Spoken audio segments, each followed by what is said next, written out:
તાપી જિલ્લાના વાલોડ તાલુકામાં આવેલ ગોળદા ગામમાં છેલ્લા 5 વર્ષમાં સરકારી ગ્રાન્ટમાંથી થયેલા વિકાસના કામોમાં મોટા પાયે ગેરરીતિ આચરવામાં આવી હોવાના ગંભીર આક્ષેપો સાથે જિલ્લા કલેક્ટરને એક આવેદનપત્ર સુપરત થતાં રાજકીય અને વહીવટી વર્તુળોમાં હડકંપ મચી ગયો હતો.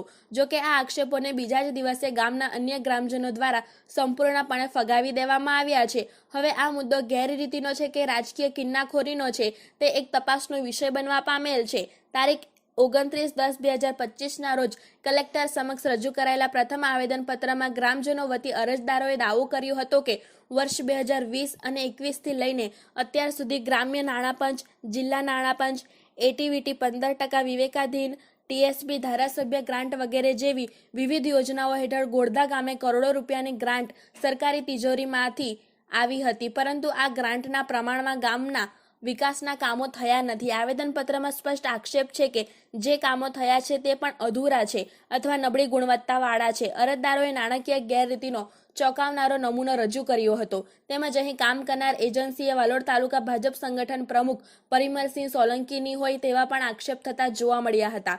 જો કે પ્રથમ અરજીના ગંભીર આક્ષેપો બાદ બીજા જ દિવસે તારીખ 30/10/2025 રોજ ગોળદા ગામના અન્ય ગ્રામજનો દ્વારા વધુ એક આવેદનપત્ર સુપરત કરવામાં આવ્યું હતું.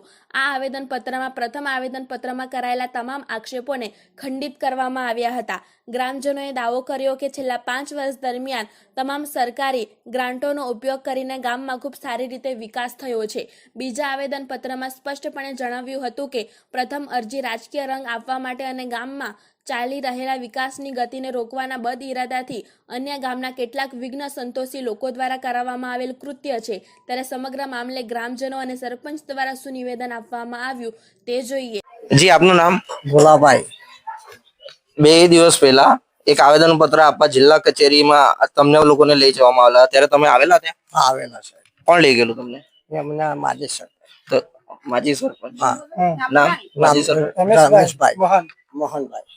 રમેશભાઈ કે માજી સરપંચ એ તમને લઈ ગયા હતા. તો તે સમયે તમને શું કહીને લઈ ગયેલા હતા? મીટિંગ છે એમ કરીને જૂઠું બોલીને લઈ ગયેલા સાહેબ. આનું કઈ મીટિંગ છે એમ કીધેલું અમને ને અમને હાની મીટિંગ છે એ અમને કઈ કીધેલું. તમને તમારે જયારે કાગળ ઉપર સહી લેવામાં આવી આવેદન પત્ર ઉપર ત્યારે કાગળ કોરું હતું? ના, અમને કઈ બતાવલું જ નહીં. અમને તો તમે સહી કાગળ ઉપર કઈ રીતે કોઈ લખેલું હતું? ના, અમે સહી નથી કીધી. સહી તમે નથી કરી? મારે એ તમારી જગ્યાએ સહી કોની કરી છે? એ લોકો જાતે કીધેલું. હવે તમે સહી કરો છો કે અંગૂઠો મારો? સહી કરું પણ અમને સહી કરી નથી. તમે સહી કરો કે અંગૂઠો? સહી કરો છો. પેલી જે કાગળમાં સહી છે તમારી છે કે નથી? ના, નથી, અમારી નથી. એટલે તમને ખાલી કહેવામાં આવ્યું કે મીટિંગ માટે જવાનું. અમારી સહી છે અમને ખબર નહીં, પણ આ તો સરપંચે અમને બતાવી. સરપંચે એને મોબાઈલમાં પછી બતાવ્યું કે સરપંચ બેને જયારે તમને બતાવી ત્યારે અમારા કાનો કે હાની સહી છે અમારી એમ. ત્યારે પછી સરપંચે અમને બતાવી પણ આ સહી અમારી ખોટી છે. તમે જે રીતે સહી કરો છો એ રીતે સેમ સહી છે? ના, અલગ સહી છે. અલગ છે. એટલે કોઈ બીજાએ કરી હોય? બીજાએ કીધું, જાતે કીધી એ લોકોએ. અચ્છા, તમે જે સહી કરેલી એ તમારી પોતાની સહી હતી? એ કાગળ ઉપર સહી તમે કરેલી? નહીં કરેલી. તમને કોઈએ કીધેલું કે તમારા નામની સહી ત્યાં કરી છે એવું? એવું નહીં, જે લોકો ત્યાં લઈ ગયેલા હતા એ લોકો માંથી સહી કરેલી. સહી કરેલી. અચ્છા, અહીંયા તમારા ઘરે આવેલા રમેશભાઈ સહી કરાવવા? નહીં આવેલા. બહાર. એ તમારા ભાઈ થાય છે માજી સરપંચ, એમણે તમારી નામની ખાલી સહી કરી દીધી. પંચાયતની અંદર ચૂંટાયેલા પ્રતિનિધિમાંથી ઉપસરપંચ એટલે કે તે પણ એક સભ્ય જ હોય છે. એક સભ્ય કહે છે કે મોટા પૈસા ઉચકે છે, કામ નાના કરે છે જેવા આક્ષેપો કરે છે, તેને ગામજનો પાયા વિહોણા ઠરાવે છે. ત્યારે આપણે અહીંના એક ગ્રામ પંચાયતના સભ્યોને જ પૂછીએ કે જે ગામની અંદર વિકાસ થાય છે, જે આક્ષેપો છે તે ખરા છે કે ખોટા છે. જી ભાઈ, આપનું નામ? મારું નામ ગિરીશભાઈ ખાલપભાઈ હળપટી, ગ્રામ પંચાયતના સભ્ય. કયા વોર્ડના સભ્ય છો? અમે 8 વોર્ડના સભ્ય. 8 નંબર વોર્ડના સભ્ય છો. તમારા ગામની અંદર સરપંચ ઉપર એક આક્ષેપ લાગે છે કે તેઓ દ્વારા એજન્સીના મળતિયા થઈને કે એજન્સી સાથે મળીને ગામના વિકાસના કામોમાં કટકી કરવામાં આવે છે. એ કેટલું સાચું છે? હા, એ બધું ખોટું છે. આ બધા કામો થયેલા જ છે. આ રોડ બનાવેલા છે, આ સ્ટ્રીટ લાઇટ આવેલી છે, ગટર લાઈનના કામ થયા છે, બોર આવી ગયા છે, સારી રીતના પાણી બધું સારી રીતના મળે છે, આંગણવાડીનું બધું સારું છે, બધું કામ થયેલા જ છે. બરાબર. આ આક્ષેપ ખોટા જ છે બધા. એટલે ક્યાંક ને ક્યાંક હળપતિ સમાજને દબાવવાના પ્રયાસ થતા એવું લાગે? હા એવું લાગે છે. જી આપનું નામ? મારું નામ તરુલતાબેન પરેશભાઈ હળપતિ છે. તમારો હોદ્દો શું છે ગોરધા ગ્રામ પંચાયતમાં? ગોરધા ગ્રામ પંચાયતમાં હું સરપંચ છું. જી, તમે એક મહિલા સરપંચ છો. તમારું ભણતર કેટલું છે? મેં BA BEd છું. BA કર્યા છતાં પણ જો ગામના કેટલાક લોકોએ એક એવો આક્ષેપ લગાવ્યો છે કે વહીવટી પ્રક્રિયાની અંદર તમને સમજ નથી પડતી, એ કેટલું સત્ય? એ આક્ષેપો એકદમ ખોટા અને જૂઠા જ છે. જી, હવે કેટલાક લોકોએ આક્ષેપ એવો લગાવ્યો કે જ્યાં 10 રૂપિયાનું કામ હોય છે ત્યાં 100 રૂપિયાનું બિલ ઉપડે છે, એટલે કે રકમ મોટી હોય છે અને કામ નાનું હોય છે. એના માટે આપ શું કહેશો? એક આવેદન પત્ર જિલ્લા કક્ષાએ પણ આપવામાં આવ્યું છે જેની અંદર આપના જ ગામના કેટલાક લોકોની સહી છે. મારા જ ગામના લોકોને એ લોકો જૂઠું બોલીને લઈ ગયા છે. એ લોકો જાતે જ અહીં ઉપસ્થિત જ છે અને એ લોકો જાતે જ રૂબરૂમાં જવાબ આપશે કે એ લોકોને શું કહીને લઈ ગયા છે. જી, આ જે તમામ પ્રકરણ એક ઉભું કરવામાં આવ્યું છે એના પાછળ ગામની શાંતિ ઢોળવાનો પ્રયાસ છે કે અન્ય કોઈ મુદ્દાઓ છે? ગામની શાંતિ દોડવાના જ પ્રયાસ છે. અમારો હળપતિવાસ છે, હવે હળપતિ લોકો નીચે જ રહેવા જોઈએ, સમાજ અમારું નીચું જ રહેવું જોઈએ, એવી એ લોકોની માન્યતા છે. જી, એટલે કે હળપતિ સમાજ છે એનો એક આખો વિસ્તાર છે હળપતિવાસ તરીકે સ્થિત, એની અંદર વિકાસના કામો ના થવા જોઈએ. વિકાસના કામો ના જ થવા જોઈએ, પણ હું આવી પછી ઘણા વિકાસના કામો થયા છે. હું મારા હસબન્ડ પરેશભાઈ મગનભાઈ હળપતિ વાલોડ તાલુકા સંગઠનના આદિવાસી મોરચાના પ્રમુખ છે અને અમે પહેલેથી જ ભાજપના કાર્યકર છે. અને જે પિયુષભાઈ ડેપ્યુટી સરપંચ છે એ પહેલેથી જ કોંગ્રેસમાં છે, એટલે એ લોકો અમારા વિરુદ્ધમાં પહેલેથી જ છે. એટલે જ્યાં ભાજપ કોંગ્રેસની વાત આવે એટલે લોકોના મનમાં એક જ વસ્તુ આવે કે રાજકીય કિન્નાખોરી અથવા તો રાજકીય દુશ્મની. આવનારી ચૂંટણીમાં તમે કોઈક અન્ય જગ્યાથી લડવાના છો? હા, લડવાના. એટલે કદાચ એવું પણ બને ને કે તમારે રાજકીય કારકિર્દી પૂરી કરવા માટેના કોઈક ષડયંત્ર રચાતા હોય? હા, એવું જ છે. ખોટી છાપ ઉભી કરવામાં આવે છે, ખોટા આક્ષેપો લગાવીને. જી, હવે ગામની અંદર સરપંચ તરીકે તમે કહો છો કે જ્યારથી તમે ચાર્જ સંભાળ્યો અનેક વિકાસના કામો કર્યા, જે એક બીજું આવેદન પત્ર જિલ્લા કક્ષાએ જાય છે તેની અંદર લોકો દ્વારા સહયોગ કરીને આપવામાં આવેલ છે અને ત્યાં કહેવામાં આવ્યું છે કે અમારા ગામમાં જે વિકાસના કામો થાય છે ખૂબ સારા થાય છે, અધિકારીઓની દેખરેખમાં થાય છે, જેવા ખુલાસો ત્યાં કરવામાં આવ્યો છે. જે આગળનું આવેદન પત્ર છે એના માટે શું કહેશો કે જેને અંદર કહેવામાં આવ્યું હતું કે નાની રકમ અને મોટી રકમ અને કામ નાના? કામ તો બરાબર જ છે. હવે 1,40,000 બોર્ડના ઉપાડ્યા એવું કહેવામાં આવે છે, પણ બોર્ડ 2 જ નથી બનાવ્યા, 7 બોર્ડ બનાવેલા છે અને તમારે જોવું હોય તો રૂબરૂમાં હું તમને બતાવી દઉં. એટલે એક જનરલ વાઉચર બનાવવામાં આવે છે બોર રિપેરિંગના કામનું, એની અંદર 1 થી વધુ એટલે કે 7 જેટલા બોરોનું રિપેરિંગનું કામ થાય છે. એનું ટોટલ રકમ 1,40,000. હા, 1,40,000 છે ટોટલ રકમ. જી, આ સમગ્ર પ્રકરણની અંદર ભાજપના તાલુકાના જે સંગઠનના પ્રમુખ છે પરિમલસિંહ, એમનું નામ ઉછળ્યું છે કે એમની એજન્સી છે. આ કામ જ્યારે થયા છે ત્યારે શું એજન્સીના જે માલિક છે પરિમલભાઈ તે પ્રમુખ હતા? ના, ત્યારે એ પ્રમુખ નહીં હતા, હમણાં જ એ તો પ્રમુખ બન્યા છે, પણ એજન્સી તો એમની પહેલેથી જ ચાલે છે ને. એમણે ખોટા કોઈ કામ કર્યા જ નથી. વિકાસના કામો અમારા બધા થયા જ છે.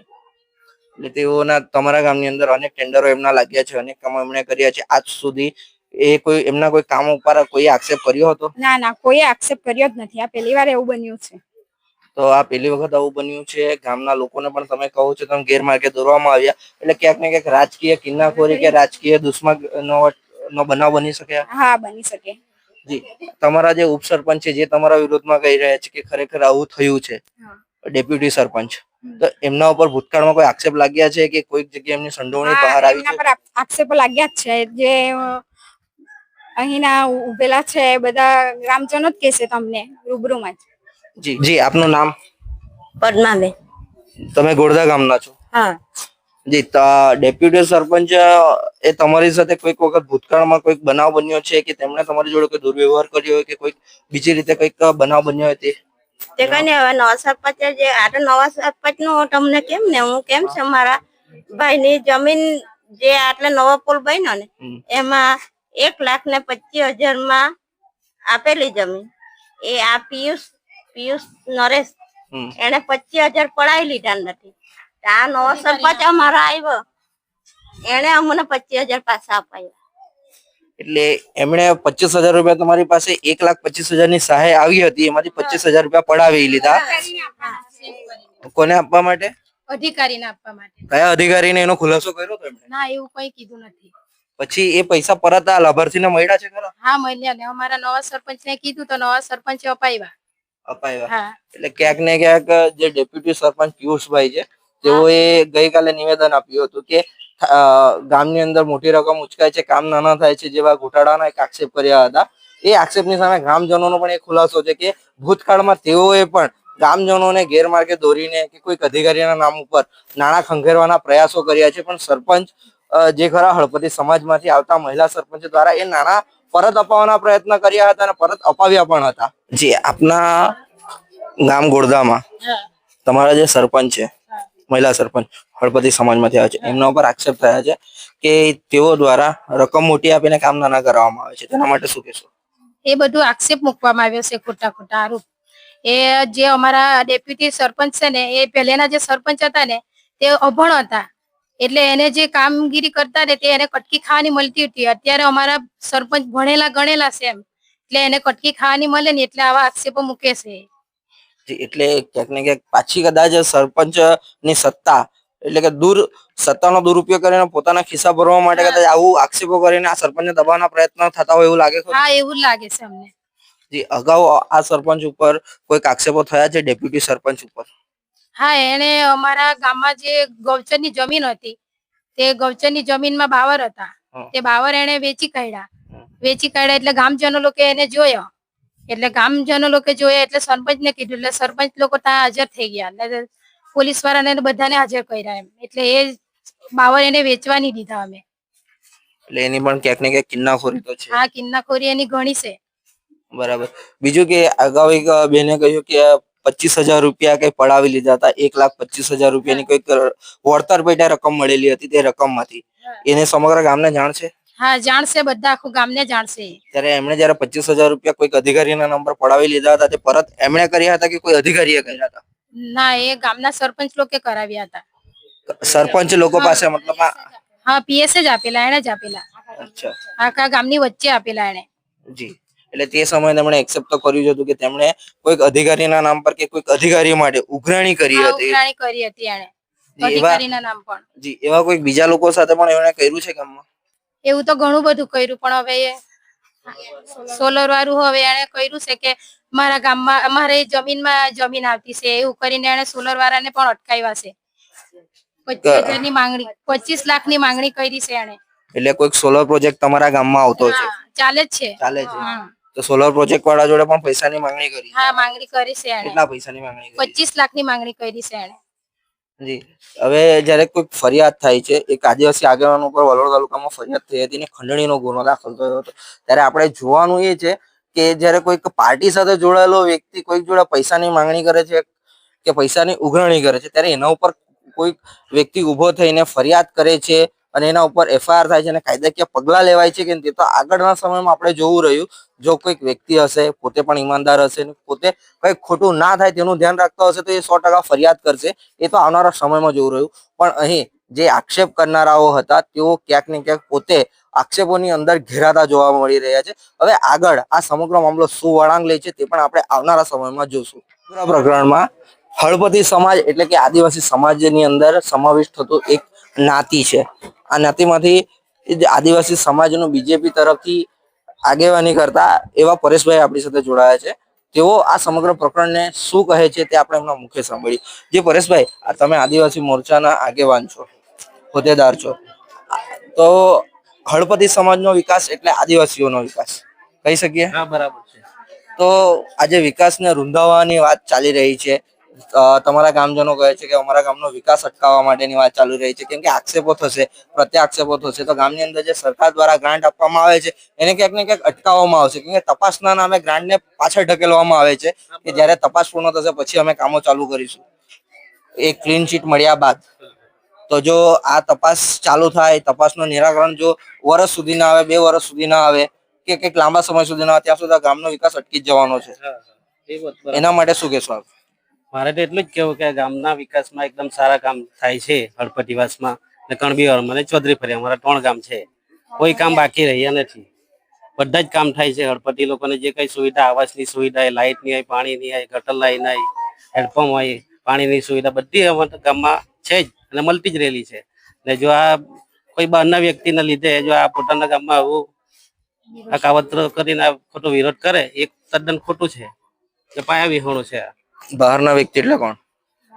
બહારના વ્યક્તિ છે, હવે એ લોકો બહારના વ્યક્તિઓનો ગામની અંદર વાતાવરણ ડહોળવાનો કે ગામના બે ફાટા પાડવામાં ઇન્ટરેસ્ટ શું એ લોકોને ઇન્ટરેસ્ટ એ જ છે કે સરપંચ પછી આ બદનામ થઈ જાય એટલે બીજી વાર એ પછી ઉભો નહીં રહી શકે એમ.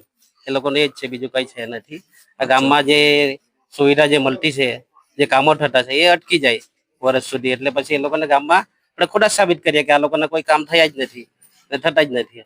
એ રીતે આ લોકોના ખોટા આક્ષેપો લગાવવામાં આવ્યા છે. શકાતું એના લીધે આ બધો વિરોધ કરે છે, બીજું કઈ નથી. આ હડપતિવાસમાં જે બધા ઝૂંપડાવાળા છે પાકા મકાન વાળા થઈ જવાના છે. બધાના પાકા મકાન થઈ ગયા, હડપતિ આવાસ આવ્યા, પ્રધાનમંત્રી આવાસ આવ્યા, એ હવે જોઈ નથી શકાતું કે કામ બહુ થવા લાગ્યા છે આ સરપંચ આવ્યા પછી. એ છે એના લીધે આ ખોટો વિરોધ કરે છે આદિવાસી વિરોધી લોકો.